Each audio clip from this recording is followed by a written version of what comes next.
Hello friends, एक नया video. अब की बार बॉलीवुड के ही मैन धर्मेंद्र जी के ऊपर है। धर्मेंद्र जी 60s, मेरा पर्सनली मानना है कि मिड 60s 70s से लेकर अर्ली 80s तक उनका जो सक्सेस रेट था, उनकी जो फिल्में थी, वो सब ये बताती हैं कि भले ही उस समय राजेश खन्ना जी का सुपरस्टारडम चल रहा था या अमिताभ बच्चन जी का सुपरस्टारडम चल रहा था, लेकिन धर्मेंद्र जी की जो सक्सेस थी, जो उनकी फिल्मों की रीच थी, वो किसी से कम नहीं थी। तो शायद वो मिड 60s से लेकर अर्ली 80s तक धर्म जी एक ऐसे स्टार थे और एक ऐसे सुपरस्टार थे जो उनको बहुत ज़्यादा लोग जो है वो उस बात को उतनी तवज्जो नहीं देते हैं, विच इज़ वेरी सैड। क्योंकि जब तक मीडिया इन सारी बातों को और लाएगा नहीं, तब तक लोगों को इन्फॉर्मेशन नहीं होगी कि एक्चुअल में सच्चाई क्या होती है। तो धर्म जी ने अर्ली 60s में डेब्यू किया, जैसा कि आप सब लोग जानते हैं। और मिड 60s तक आते आते आई मीन बंदिनी जैसी फिल्मों से और आई मिलन की बेला जैसी फिल्मों से और हकीकत, जो कि एक सुपर शायद इंडिया का बना बेस्ट वॉर ड्रामा थी चेतन आनंद जी की, दर्शकों के दिल में छा गए थे। मैं दो फिल्मों को धर्म जी के करियर के लिए बहुत टर्निंग फिल्में मानता हूँ। पहली फिल्म थी काजल, जो कि सुपर डुपर हिट हुई थी, और दूसरी फिल्म मैं मानता हूँ 1965 में आई हुई 65 में आई हुई फिल्म थी फूल और पत्थर, जिसने धर्मेंद्र जी को formally as a superstar establish कर दिया था। धर्मेंद्र जी का एक मास रोल था, मीना कुमारी जी साथ में थी, उनका वो फेमस शर्टलेस सीन बेसी फिल्म में था।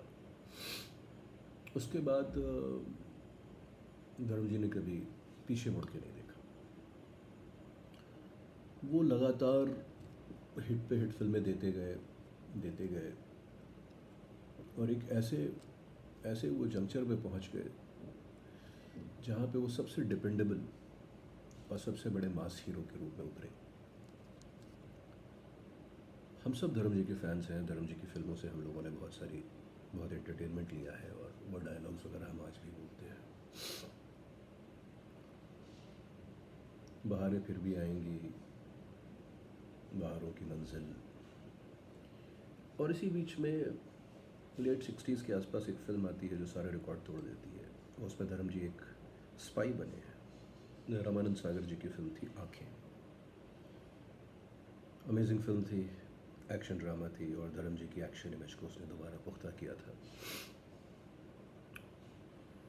और बहुत ही बड़ी सुपरहिट फिल्म थी।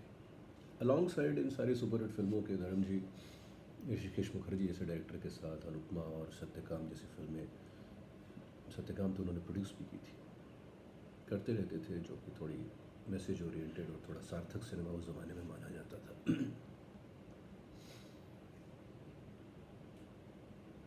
आन मिलो सजना और ऐसी कितनी सारी फिल्में जो थीं, आदमी और इंसान, दोस्त, जो कि बड़ी हिट थी और सब में धर्म जी का ही मेन पात्र था। अर्ली 70s में एक फिल्म आई थी मेरा गांव मेरा देश, जिसकी इंस्पिरेशन से बाद में शोले बनी और वो शायद उस साल की सबसे बड़ी हिट फिल्म थी।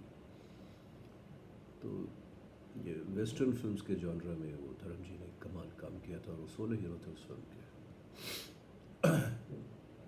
उसके बाद उनकी बड़ी एंटरटेनमेंट और कैरेक्टर बेस्ड बड़ी सारी फिल्में आती रहीं जो कि सुपरहिट होती रहीं। मल्टी स्टारर फिल्मों में वो लगातार काम करते थे विदाउट एनी हैंगअप्स या विदाउट एनी इनसिक्योरिटीज़। यादों की बारात, one of the biggest hits of its time, धर्म जी सेंट्रल रोल में थे। हेमा जी के साथ उनकी जोड़ी बहुत फेमस हो गई थी और कितनी उन्होंने सुपरहिट फिल्में दी हैं, जैसे राजा जानी हुई, आज़ाद हुई, उस ज़माने में प्रतिज्ञा हुई, सबको इन सारी फिल्मों के बारे में पता है। उसके अलावा भी जो धर्म जी की बहुत सारी फिल्में थी, जैसे कि लोफर हुई, और एक और फिल्म थी जो उस साल की बहुत बड़ी हिट हुई थी और प्रमोद चक्रवर्ती जी ने बनाई थी, और जिस फिल्म के एक्शन सीन्स और आज भी लोग उनकी बात करते हैं, वो फिल्म थी जुगनू। मैंने एक इंटरव्यू में सुना था कि अक्षय कुमार बोलते हैं कि उनकी फेवरेट फिल्म थी जुगनू। एक सुपर हीरो का रोल धर्म जी ने उस फिल्म में किया था, मतलब उनकी इमेज इतनी बड़ी बन गई थी। मनमोहन देसाई जी ने जब तक अमिताभ बच्चन को डिस्कवर नहीं किया था, तब तक उनकी भी फर्स्ट चॉइस एंटरटेनर्स के लिए धर्मेंद्र जी ही थे। जो बात बार बार दिखती है चाचा भतीजे जैसी फिल्म में, धर्मवीर जो कि अगेन एक इंडस्ट्री की सबसे बड़ी हिट थी उस टाइम की। तो इस तरह की कितनी फिल्में धर्म जी करते रहते थे, जो कि रोमांटिक भी होती थी और कॉमेडी फिल्में भी होती थी और एक्शन फिल्में भी होती थी, और वो हर तरह की फिल्में वो हिट दिया करते थे। सस्पेंस फिल्म भी वो करते थे, कब क्यों और कहाँ, और इस तरह की जो सस्पेंस फिल्में होती थी काफ़ी किया करते थे। कॉमेडी का उनका नैक पूरी दुनिया जानती है। प्रतिज्ञा में जो उन्होंने रोल किया था और चुपके चुपके में जो उनका रोल था, वो आज भी आप कितनी भी बार देख सकते हो, कितनी एंटरटेनिंग वो सारी फिल्में थी। या फिर नौकर बीवी का नाम की फिल्म में जो उन्होंने किया था कॉमेडी, वो एक अमेजिंग बात थी। वो किसी भी बड़े से बड़े कॉमेडियन जैसे कि महमूद साहब या बड़े से बड़े एक्टर अमिताभ बच्चन और संजीव कुमार के सामने वो खड़े होकर ही used to have his own thing. और जो उनका सक्सेस रेट था, ये तो सिर्फ कुछ फिल्में हैं जो मैं अपनी मेमोरी से और उससे बता पा रहा हूँ, लेकिन जो उनका सक्सेस रेट था, बड़े बड़े डिस्ट्रीब्यूटर्स और बड़े बड़े प्रोड्यूसर्स उस ज़माने में कहते थे कि लेट 60s से लेकर 80s तक शायद ही कोई धर्म जी की फिल्म थी विच यूज्ड टू लूज़ मनी, और नॉर्थ में तो उनकी हर फिल्म हमेशा सुपर हिट रहा करती थी।